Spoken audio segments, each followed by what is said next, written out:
Yes, kua whakamihatia te manawa kai tūtaitanga o ngā rōpū whakaora tāngata o Aotearoa. He rakorako ake I te morehu, he rakorako ake I te mate I ngā maramara kohatu I roto o tautahi te mahi. E tika ana kia rongo ake tātou I ngā kōrero a tētahi o rātou māngai Māori, ara o Roy Williams. E pāna ki te wā I whiua I rātou, ki te hāputa o pā katokato, o tira ki te waha o te parata. We saw them in their black and gold coveralls.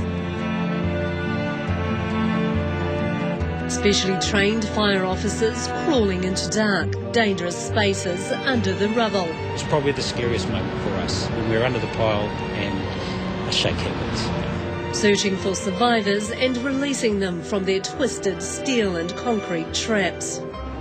Bringing the person out, cradled in our hands, is, that's the ultimate. But sadly, the ultimate rescue didn't happen as often as removing the dead. USAR Operations Officer Roy Williams is a 27-year veteran firefighter from Counties Manukau. The image of an ultimate professional, it belies the fact this was New Zealand's USAR's first search and rescue mission. From an urban search and rescue point of view, this is the first time that we've had to locate persons and extract them. First time we've had to do actual body recovery. But with the international teams here, it was really good because we could learn from them. Roy admits this disaster was a testing ground for USAR's mettle. From day one, we were learning a lot. When we arrived at the PGC building, we were actually scared to go into it because the tower on top of that building was an obvious hazard to us and we had to work directly underneath its fall zone. But because we knew there were live victims in there, we took that risk and we made ourselves as safe as we could while we were under the rubble.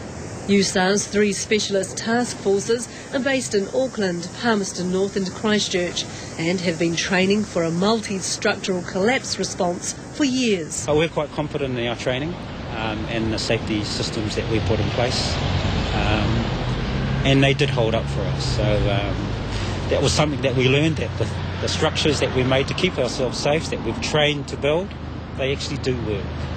So that was a good thing.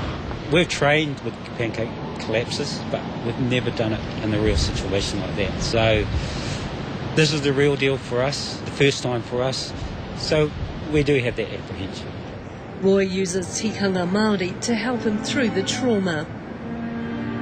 I took the time out to pass a karakia on the site at CTV because of the huge number of loss there. And that helped me deal with it a little bit better. DVI people, they were really good and they actually took the time out to explain to us their process. And I was very comfortable with it. Being a Māori, we are quite particular how we deal with a deceased person. And it was really nice to see that in this environment, a similar process was happening. Koridu, a father of 4, Turi Hodges, worked at CTV, then Christchurch Cathedral. Most of his crew's work was extracting bodies. Now they're out in the suburbs. The way we treated the Marae was as if they were still alive, and to me that was a great relief, to treat a victim that they were a part of your family, and the respect they were afforded. That made me real proud to be part of this organisation, to be part of the effort. It didn't matter how bad a condition the person was. We treated them the same. Yeah, and that was really good for me. To keep the teams focused on their dangerous mission, the fire service works hard to support them and their families. Does it help you? It does, because then, if I know my wife's happy back home, it makes the job here a whole lot easier. USAR teams are being sent to fire officers' homes in Christchurch to fix any damage, big or small. If your home is good and it's being looked after, then it allows you to do your job a whole lot more effectively. And that's what we're doing here. Even though it is a small job, it's only a little thing. It's helping him out to do his job, you know, to go out there and help families out. So, you know, it's a win-win situation. We had our welfare system activated, and that helped guys understand that, you know, we have different reactions to what we're experiencing, and they're completely normal reactions. They don't tend to talk about it a lot, and that's fine, but at some stage they will deal with it. We were invited to join USAR unwinding with civil engineers and machine operators in Rangiora, just outside Christchurch. It is important that guys wind down. This is a little bit different because we're here by invitation, and because the contractor here has done a lot of work with us with the rescues, and it's been traumatic for them as well. These civilians worked the machines for USAR in the red zones. Some of them actually see more than us, because they are there for some of those people who we couldn't release from entrapment, and their machines had to do it. So, yeah, they've been subjected to some real trauma as well. Over the next months, we have to be quite careful and look after our people. It hasn't been an easy time. Daniel Smith's crew helped build the famous cylinder keeping USAR safe from cave-ins. USAR boys have been friendly and very, very professional and safe. So it's good to work with and see that we've got these skills in New Zealand that can be deployed so quickly. The Christchurch disaster has blooded New Zealand's USAR, but they're quick to point out they're not the heroes. We don't think we are the heroes, to be honest. We're trained in this. To me, the heroes are probably the civilians in the first few hours who are at great risk to themselves, unknowingly, just went straight on and helped everyone. They would be the heroes.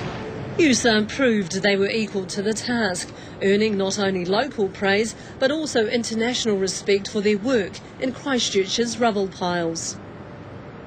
Foreign teams are absolutely impressed with our level of ability here for our New Zealand team, which is really nice given that this is the first deployment of this kind that the New Zealand team's had.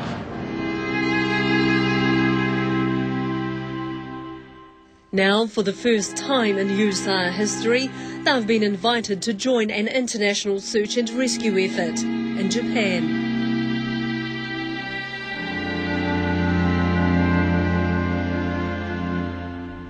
We were told every USAR officer put up their hand to go to Japan.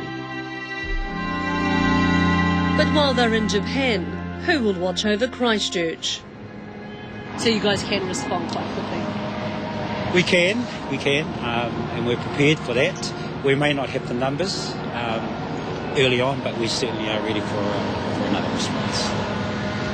Should you have the numbers? Well, if it's a disaster to the level that we've had here, we will call back to the international teams.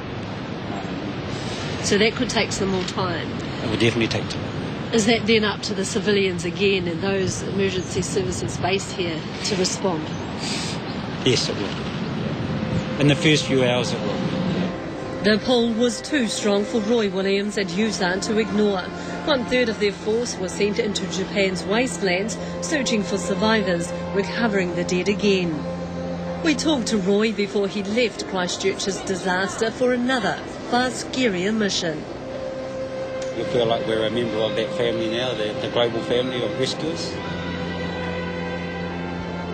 We would try and reciprocate what the Japanese have done for us when they came over here. Just do as much as we can to help them and to support the emergency services over there.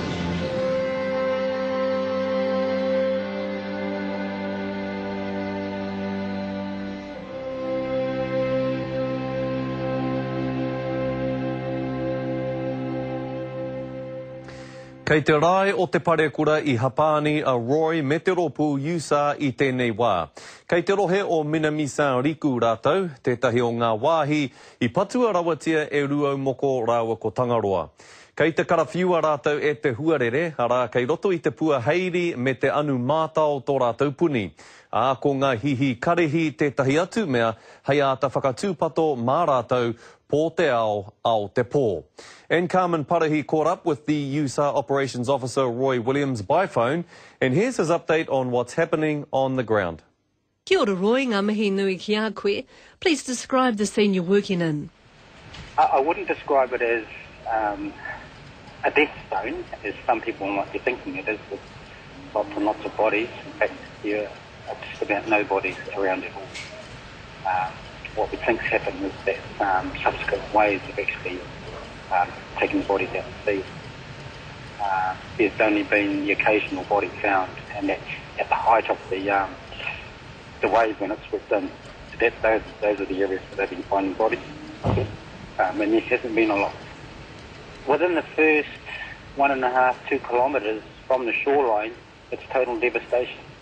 After that, where the height of the wave had receded, it's almost back to normal for the people. So you're driving past normal shops, normal housing, still people going about their business, and then all of a sudden, just like that, all of a sudden you're confronted with huge piles of debris.